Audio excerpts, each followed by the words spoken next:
There you go. Right, can you all see the screen? Yeah. Good, okay. Yes, you are recording. Your mic is on.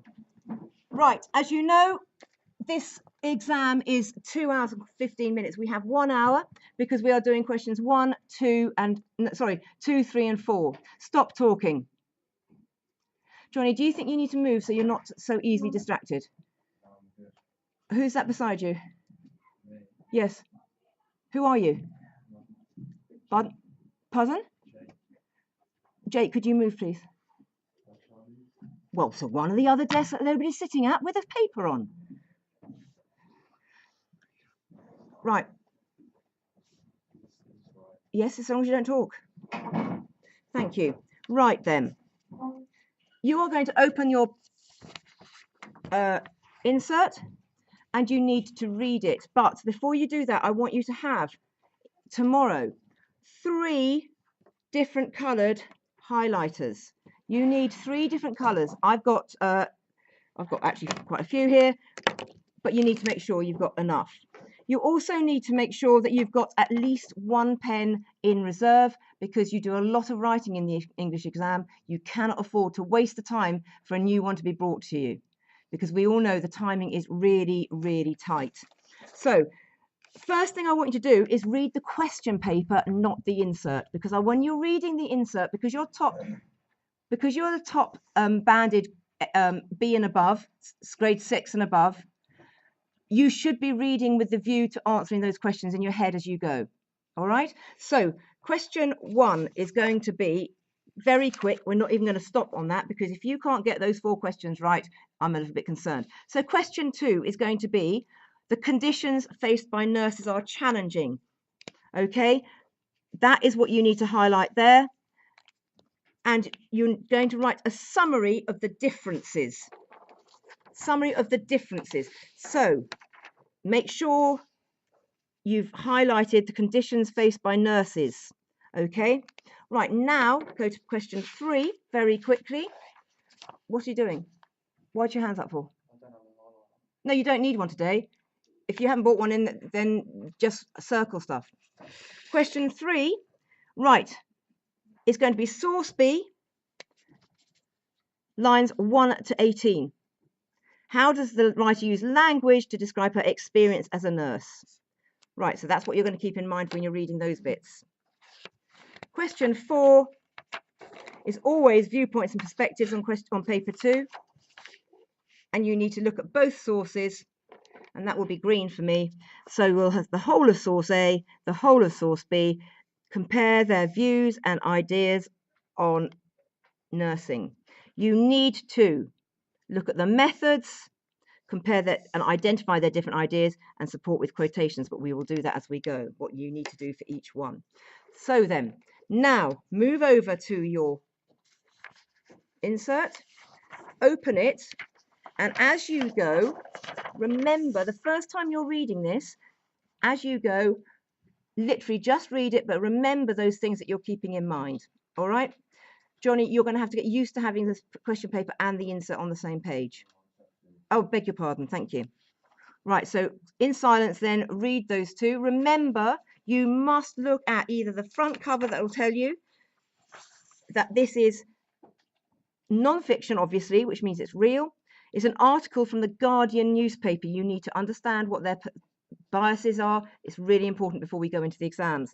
And then the second one is a 19th century non-fiction by Florence Nightingale. Okay, now turn over and read.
While you are doing that, I'm going to quickly check that we've got everybody.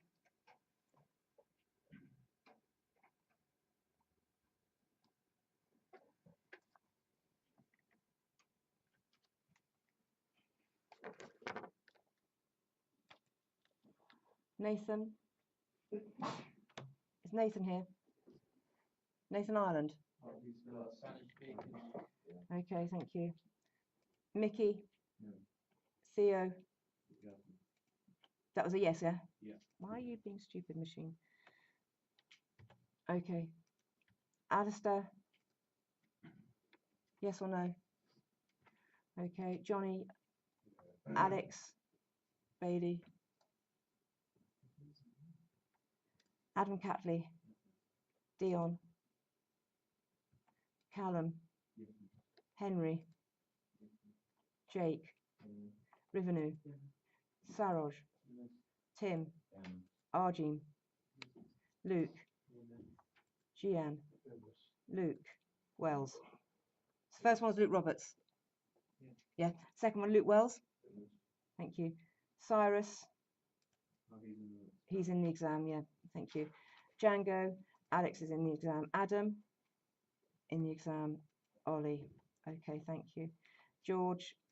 Junior? Fabulous, thank you.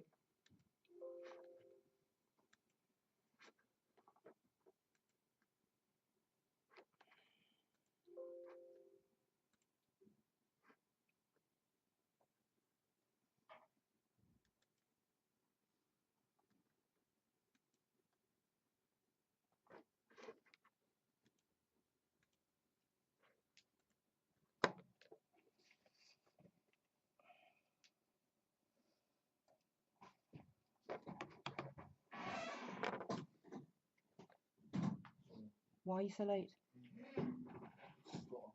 Jot your stuff down, please, quickly. Sit at the desk with a paper. Start reading.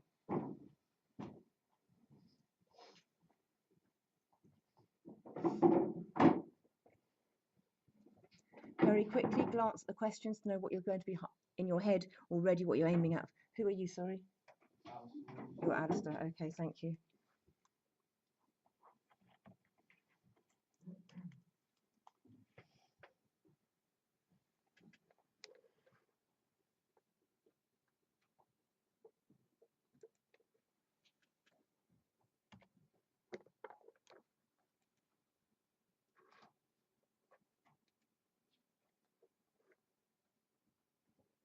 Right then, you should now have read both, at least in part. So now as you read it through again, with the first colour highlighter, which for me is going to be yellow, it's not very as big as I'd hoped it would be on the screen. I'm going to highlight. So the first thing I need to do is go back to that question.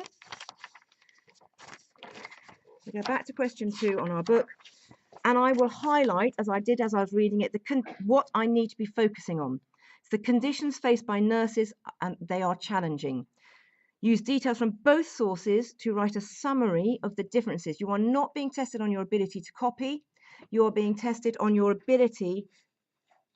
Where's that? Oh, is it on free? So sorry. Your ability to read and summarize and make inferences. The first thing I want you to do as well on your paper, if you can, is what am I supposed to be doing? So for me, I'm going to write that now. What have I got to prove? What does the AO ask for? The AO is asking to make inferences, to compare, and to support with quotations. That way you can just make sure very quickly, that's not going to be marked, but you can just quickly go, right, yeah, okay, I know what this AO tells me to do. That's what I've got to do. I don't have to use technical language in this one. I just have to be able to compare. Can you read my writing from there? Is it too far? And it's all upside down. I did ask him to get that. Oh, right. Hopefully he will come and do that for us, or somebody will come and check on us and we can get it changed, because the idea is that it's straight. Does that make it better? Oh, aha. That makes it slightly better, doesn't it? At least you can be at the right angle for me. Right, okay. So my highlighting, I need to now highlight the conditions in both that tell me about the conditions. So get my source A, which you can do as well if you want to. The first thing I highlighted was that the patients on wards. Now, I know that's not the conditions the nurses are facing, but it is going to be inferred that they are in-hospital nurses. Also, older people waiting for the district nurse, those who visit local clinics. Okay, there are 40,000 fewer nurses, which is going to put a lot of strain. I can immediately infer that that's telling me that there's a lot of strain on those nurses. That is nowhere near close enough, is it? I'm sorry, guys. I don't know how to do anything about that. Do I bring it down? Oh, no. Right. I read on. The NHS has turned 69 on Wednesday. Blah de blah. Not got enough UK training. That's not enough there, but consequently not enough nurses. We then move on to the next paragraph where it's the would-be mature students. They're not coming in. So they would bring a wealth of experience to the job. So maybe we're to imagine that people are inexperienced in life, therefore they are more stressed, and that's another difficult condition for younger nurses to have to take on. Their loss will be helped particularly for their colleagues in the mental health and learning disability sectors. Moving on, they work under unimaginable pressure, and they're concerned about the safe care of their patients. That is for the minute. I'm going to turn over onto section, because there's only got 8 minutes. This is an 8-minute question. So I'm going to turn over. I'm hoping to have saved some minutes on that question 1, which will only have taken about a minute to answer. You've got to synthesize both sections. So it's question source B now. And on this one, the word but half an hour's notice, they don't get much notice. Between 1 and 9 o'clock, so they're working solidly for those 8 hours. That's going to tell me a lot. Horror and misery down here. That's the conditions. It's horror and misery. They are of a line of beds down each side. You can only just pass between. One person can pass between. Again, the appalling horror. We're steeped up to our necks in blood. Conditions. So the conditions for nurses out in the Crimea are awful. And then it gets to the point where they're lying up to their very door. They live on site. Fatigue and privation are expected for every woman who works there. They'd only have female nurses. Are you doing a Spanish? Are you not doing Spanish? What time? Okay, you do need to be in here. Get rid of your bag and come and sit down at an empty desk, please. Right, fatigue, and we go and cram lint so until a wound surgeon can be sent for and stop the bleeding as best we can.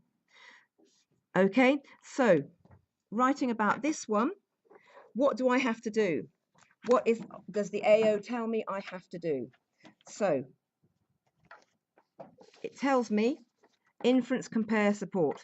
So I need to have this open so I can compare. Put that there, and I will then write. So I'm going to start off with section source A, which is current from the 21st century. That tells me that the paper 1 question would have been from the 20th century, and the second source is always from the 19th century. So you know that's the 1800s. Junior? Thank you. Right, so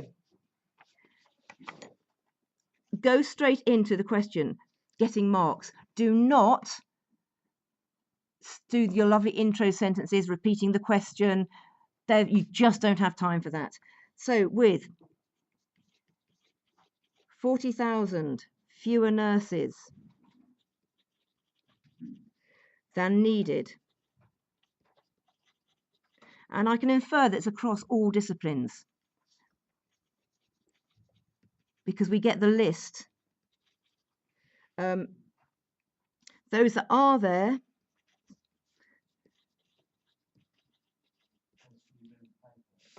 sorry, those that are there, can you even read my writing? Is it too small? Okay, those that are working are under a lot more pressure.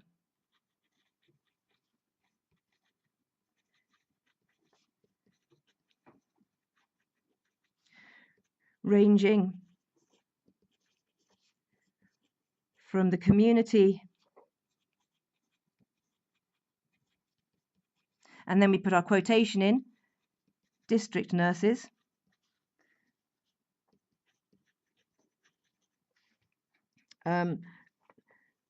who will be having to do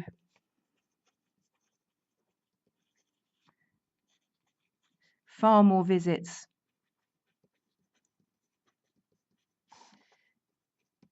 in her hours,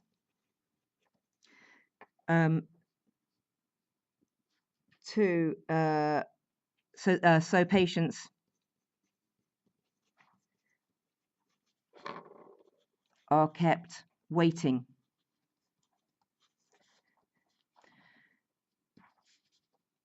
Ranging from, so the semicolon, comma, to those on the wards, and again it's on wards, sorry, that's your quotation. This is judicious use of quotations, embedding them in your sentence.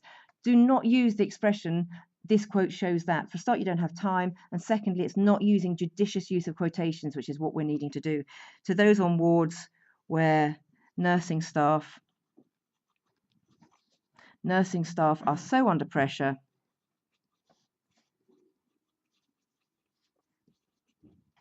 can you see still? So under pressure that they worry, sorry, I had to quickly look at about the safe care of patients. Okay, right.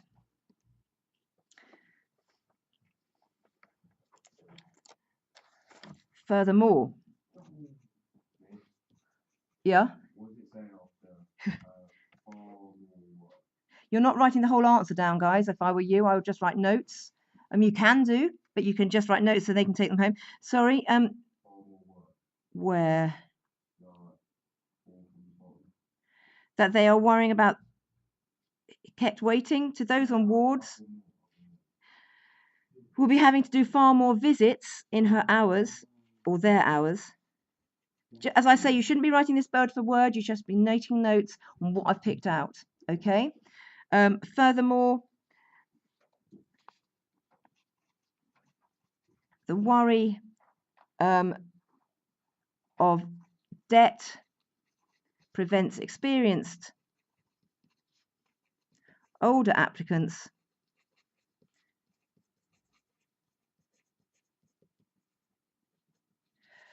from applying. Thus, the burden is left to young, relatively inexperienced, brackets in terms of life,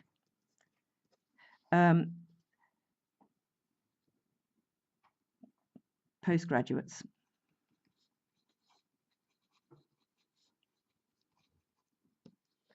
Right, because we haven't got much time, have I just quickly check? Yes, I've used inference. I haven't yet compared. If I don't compare, I will not get above band 2. So I have to do that. Have I supported with quotations? Are they embedded? Yes, they are. It's part of my writing. So now I'm going to go to section B, or source B, and I'm going to have a look at some of that. Now, to show you are comparing, you need to be using those contrasting words. So in contrast, if you do not, if you're not leaving a gap, if you're not indenting, as I tend not to, leave the whole line gap, because you just need to get used to doing that. In contrast, not that you're going to be marked for that in this writing section. So in contrast, sorry, to my notes. In contrast, in source B, nurses are working in appalling conditions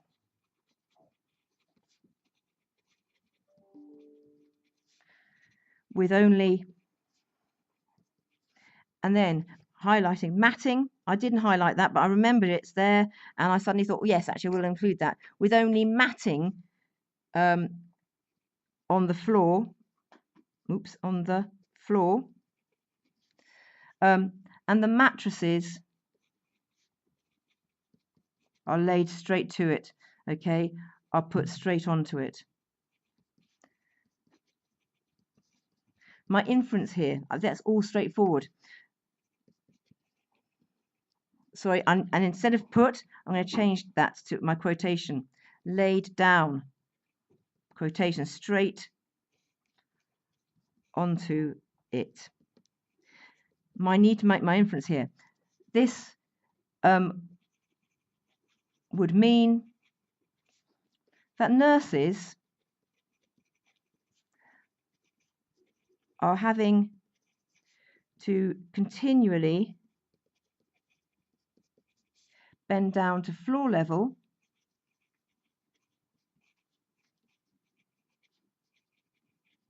crouching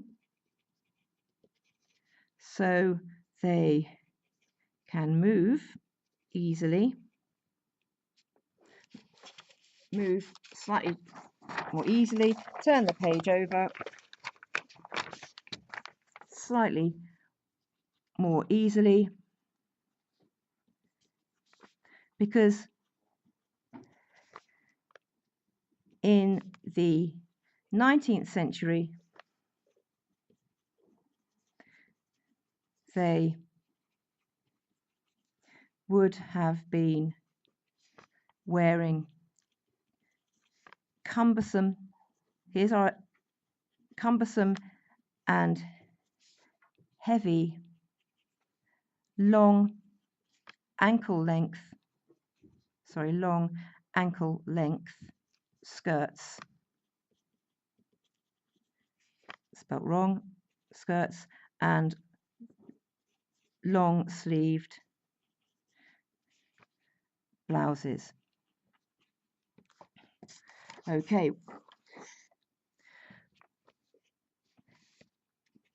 Again, we're going to do comparing here. Sorry, can you see this? Oops. Where the modern nurse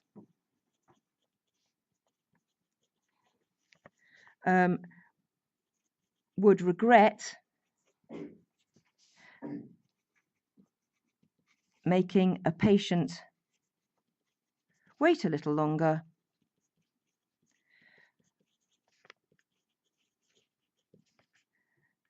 the nurses in source B, so we're making the comparison now,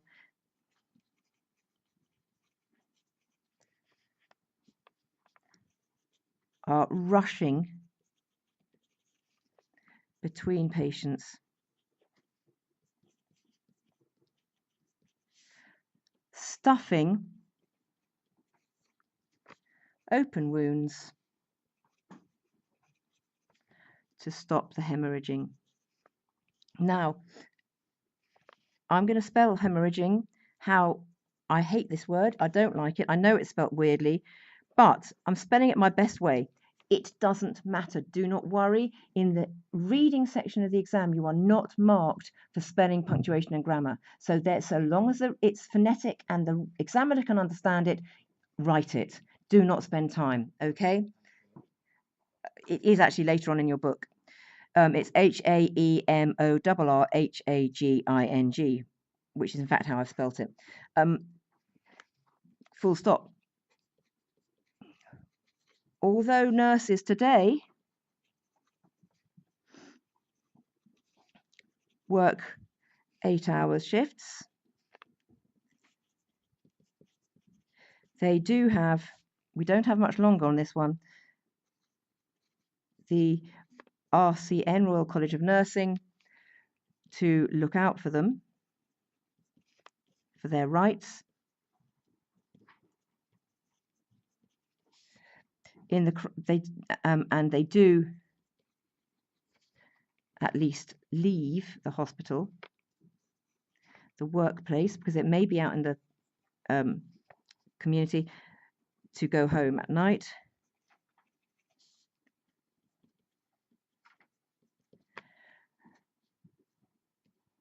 the nurses in the Crimea, because we know it's from the Crimea because it told us that at the beginning.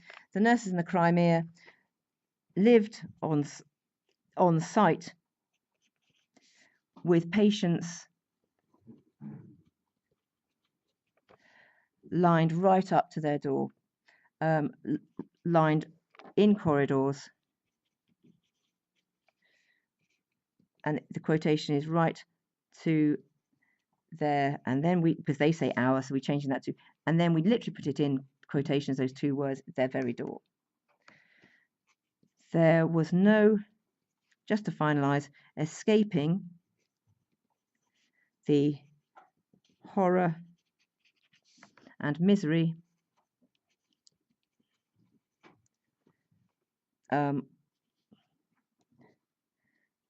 out there. Full stop. Okay, don't have time to think too much now. Have to start going straight on to the next question. My next question then is 03, language. So I would highlight, which we did earlier when we were reading it. We're only looking at lines. I'm changing color here. I'm going to go to orange, and I'm going to go to source B, and I'm going to write a line just so it's really obvious. And I'm going to do a line under the lines. If you think it's so funny, you probably need to leave. If either of you are not going to make the best of this opportunity, you need to leave. Johnny, is that clear? Jake, is that clear? Thank you. Right, so we're talking about language. What is required? Again, make a note to remind yourself what you have to do on this. You have to talk about words, because you don't get in paper 2, you don't get the clues you get in paper 1. So words and phrases, sentences. You need to look at the effects they create. And on this one, you must use technical language. You didn't need to do that before. Okay? On this one, you must use technical language. Fine. So, again, we don't need to do anything about working our way into this. Let me look and see what words I'm going to choose. So I'm going to say, right, she's a barrack mistress. She's using the semantic field of the war, of the army. The semantic field, you should all know what that means. It means the language connected to that particular area. So we've got that. We've got the but here. Now, the reason I'm using a different color pen is because I'm now showing that I want the but to be part of my language analysis. It was before that, it was part of my other one. Right now, it's a lass I'm highlighting. Gentlemen of England who sit at home all in well-earned satisfaction of your successful cases. That's a really quite sarcastic like line. I'm going to put that in because it changes the tone. She's suggesting that they're quite smug there. They have little idea that they think they are much more important. A London hospital is a garden of flowers in comparison to the hospital out there. And there is just room. So that word just is going to be quite important. Yet. So in contrast, in the midst of this appalling horror, we've already talked about the appalling horror. We can do that. We can do that again. So I'm going to underline that now. And we are up to our necks in blood. Though I doubt whether St. Peter, if St. Peter had been here, he would have said so. There, continuing in the semantic field of the army, there is the strictest discipline. There is absolute silence, quiet prevailed. And then you see her admiration for these guys. The poor fellows bear pain, and they are, with unshrinking heroism, superhuman. You can very quickly refer later on to the fact that they will use the loading later. This is our phraseology. We can come to that later. You can quickly dip in lower only to prove your points. You're not going to get particular points for that. So, right, how many marks? 12 marks, 12 minutes. So I'm going to just go from now, it's 12:26. We're going to start writing.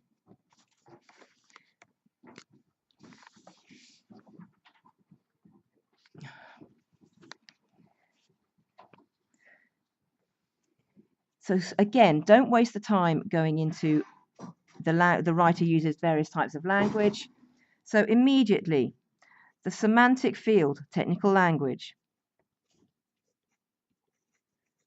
of the military and war has been used by Florence Nightingale. You can use her full name the first time if you want, or just use Nightingale. Do not use Florence. You didn't know her. You never will know her. Referring to herself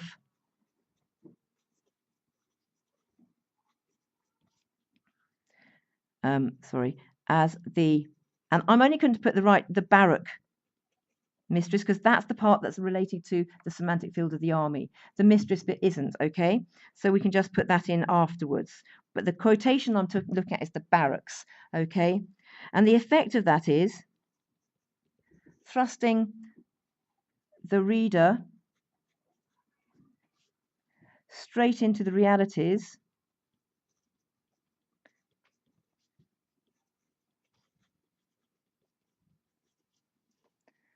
of the brutality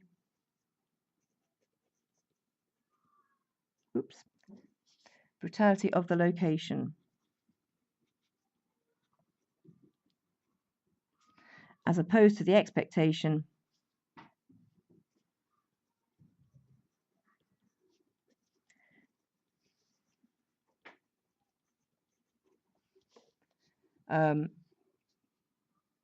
of being in a sedate English hospital.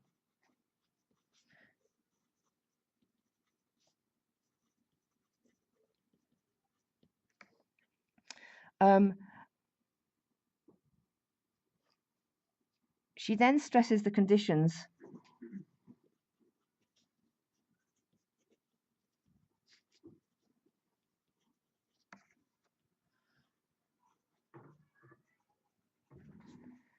of war and harshness one might expect in a barracks, with the adverb, right, there's more of our technical language. Yes, using word classes is accurate. If you don't use them accurately, you're not going to get your top marks, though. You have to use them accurately. Using them and inaccurately is great.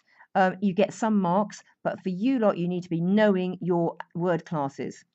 So I'm trying to get this into the right place, sorry. Is that better? With the adverb but.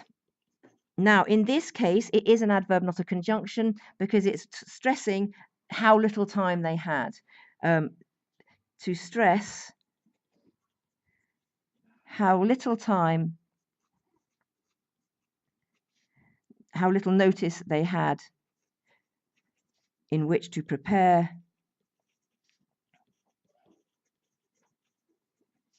for the incoming wounded.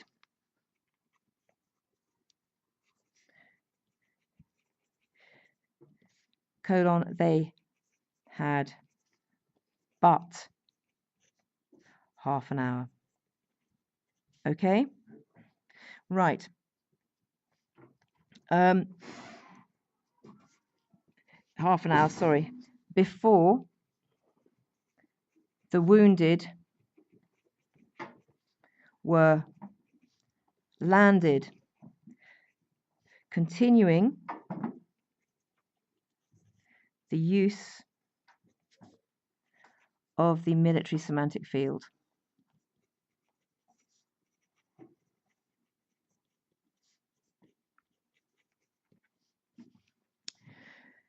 This is quickly followed by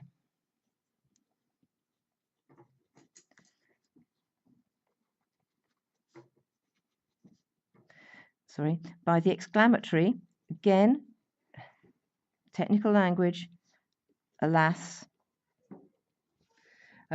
giving the reader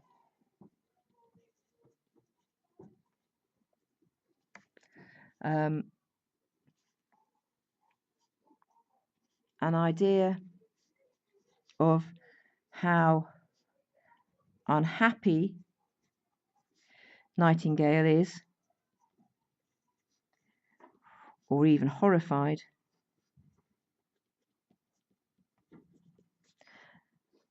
at the conditions.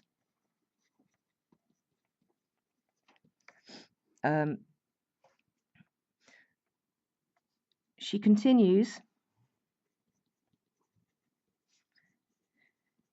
to use that semantic field. We've already talked about it being military. We don't need to change that to say this again. That semantic field, when she refers to the strictest discipline expected of soldiers,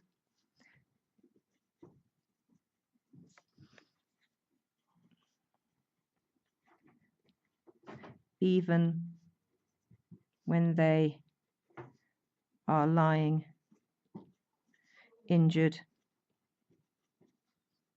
in a hospital bed. No, sorry, a hospital bed.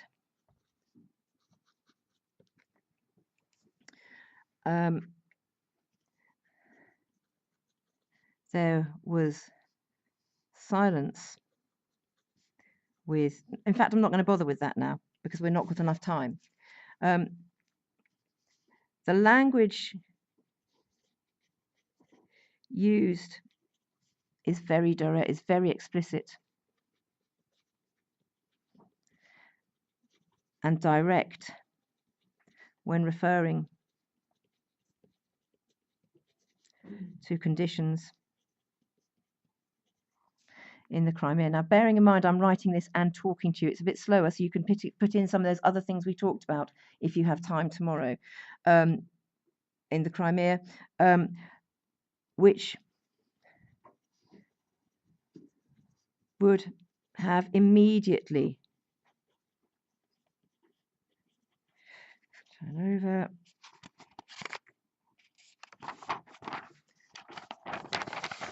Why have I gone black?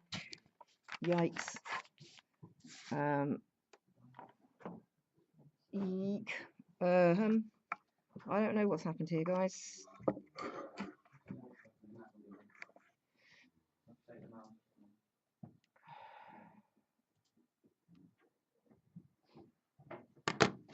Didn't touch the mouse. Let's put the password back in, see if that comes up.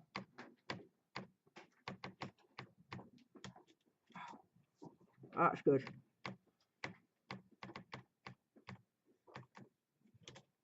Okay, phew. Must have touched the mouse slightly. Sorry about that. Okay, so immediately, sorry, let me quickly, which would have immediately shocked. We look at the effect. Shocked the 19th century reader.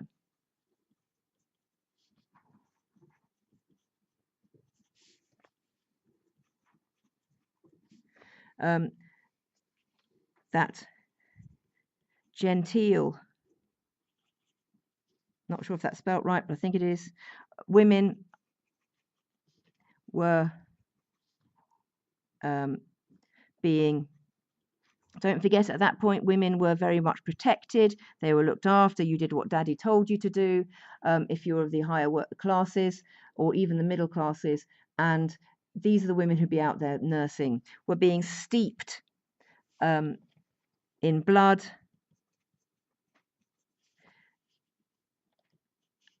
and this was unladylike, thus bringing the conditions, the reality of this conflict to the reader more forcefully than had it been a male soldier writing it. Okay. in contrast to Nightingale's, unfortunately it's a nice long name, undoubtedly high esteem in which she held the wounded men. And then I'm going to put in brackets, because if it's in brackets it still gets counted. They were poor fellows. Sorry, that doesn't look like fellows. They were poor fellows. A far softer expression.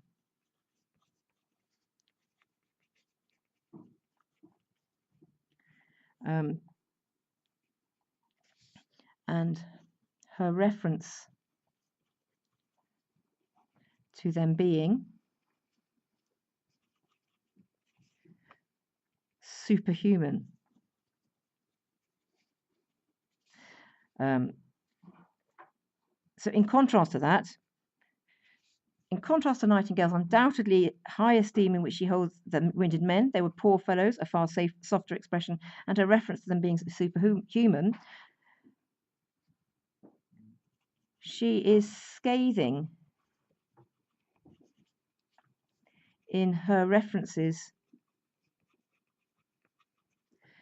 to those traditional male surgeons of the British medical establishment. I don't know, I've done a capital letter there, but it doesn't matter because you're not going to get marked on it. An incorrect capital in the wrong place is going to matter later on if you do it in your writing section, which we're not looking at today because you're all quite good at that. These are just some notes I made last night when I looked at it for the first time, just so I was a bit more prepared for you. Not in the first section. So long as the examiner can read it, you are not marked for spelling, for punctuation, for grammar. Okay? Oops, so I've moved the thing. Suggesting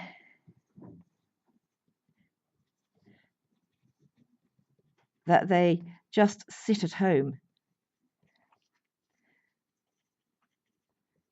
smug in self-satisfaction,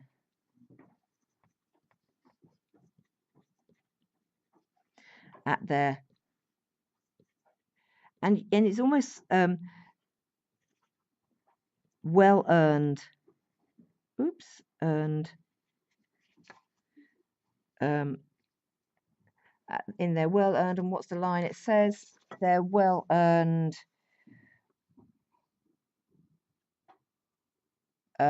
in their well earned smug. They're almost sit at home smug in at their well earned smug in. Okay, so I'm going to take that away. In their well earned satisfaction. She is suggesting, her tone seems to be sarcastic and critical.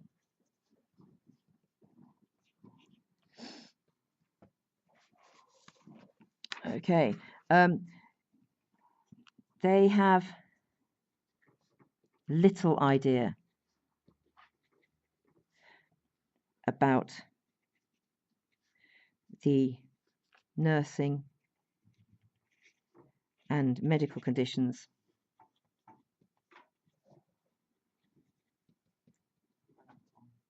Sorry? Yeah, that's okay. Medical conditions. No, you haven't. Medical conditions used, or medical conditions out in the Crimea. As I say, I'm having to speak to you at the same time, and we've started late. Okay, so you would then continue that. I would make sure you talked about the metaphor of the London hospital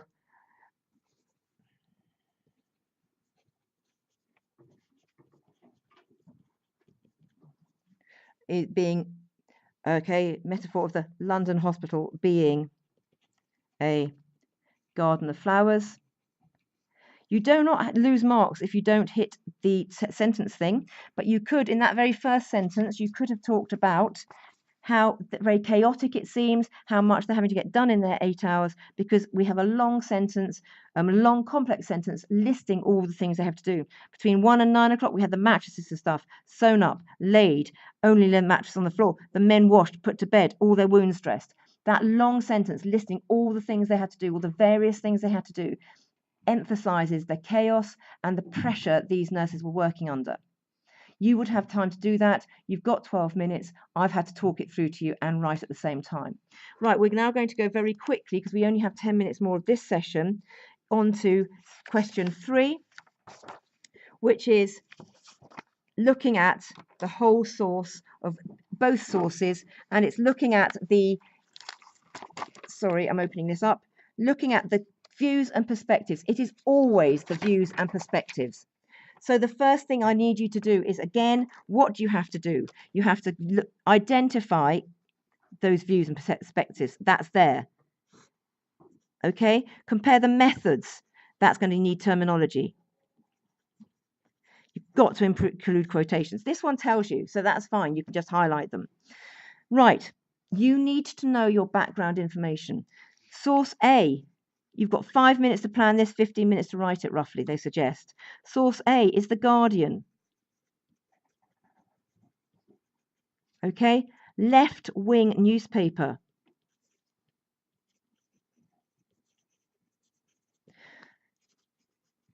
Source B, emotive, from someone on the, from the chalk, we would call it the chalk face, from the cold face, from the actual event. Okay. Right. In my planning, I'm going to say A, left wing, critical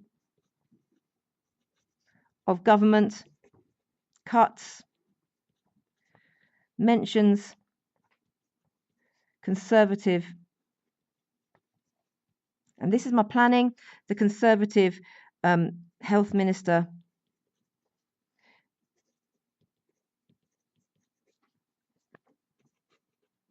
Jeremy Hunt,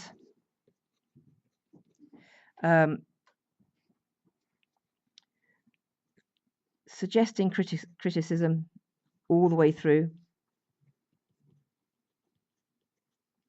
I highlighted these in green because I wanted a different color from either of the two colors I'd used before, because on the next one, more, because I've used more things on that one, I've had to highlight in orange and yellow already. If you only use one color, imagine how confusing this is going to be if you've only got one color. Which bits am I meaning to do for where? All right. So here I've highlighted some of the things I'd want on here, which is the facts and figures in green for the section A, low-hanging fruit, the so-called low-hanging fruit, referring to nurses in that term. Leave your bag alone, please. You haven't got time to touch that. Do not understand patient care. Balance the books. Scandals. These are all negative words. You need to look at the negativity whilst trying to sound factual. Negativity whilst sounding factual. Leading the reader to mistrust the government efforts. In contrast, the perspective of B, highly emotive language, highly shocking. So what I've highlighted here on this one, as I was reading through, was that I'm as good as a Medical Times. Up here, I'm as good as a Medical Times. That's saying she's literally, she could be a resource now. But in England, she'd be counted as nothing. She's just a woman. These guys are dying, exhausted. Look at the horror she's bringing in. Her perspective is one of seeing these men dying, of seeing them bleed out in front of her, of the awful conditions they're in. She's referring to St. Peter, a holy, very well revered saint in the Christian life. And he would say, it's good for us to be here, but it's so bad that she actually doubts that he would have said that. Coming down, the forebears bear pain and mutilation. That horrific word, very explicit. Unshrinking heroism. They die or are cut up. That is really open language. What are you doing in your pocket? I'll have that phone, thank you. Thank you. Put it on the table behind you. I haven't got time to stop for you. Right.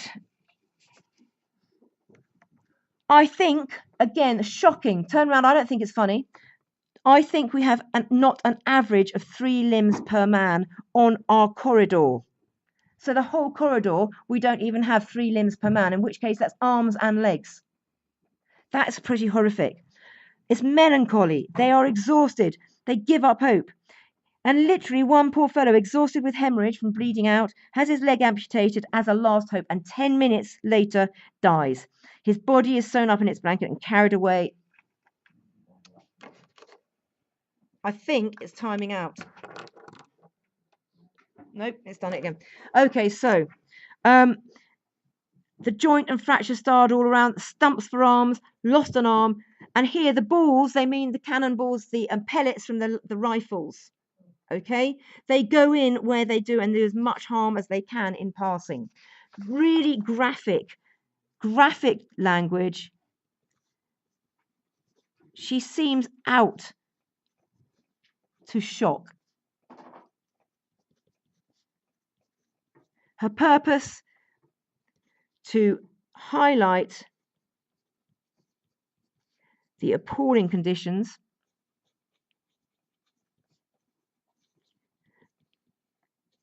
Perhaps she wants to stop future wars.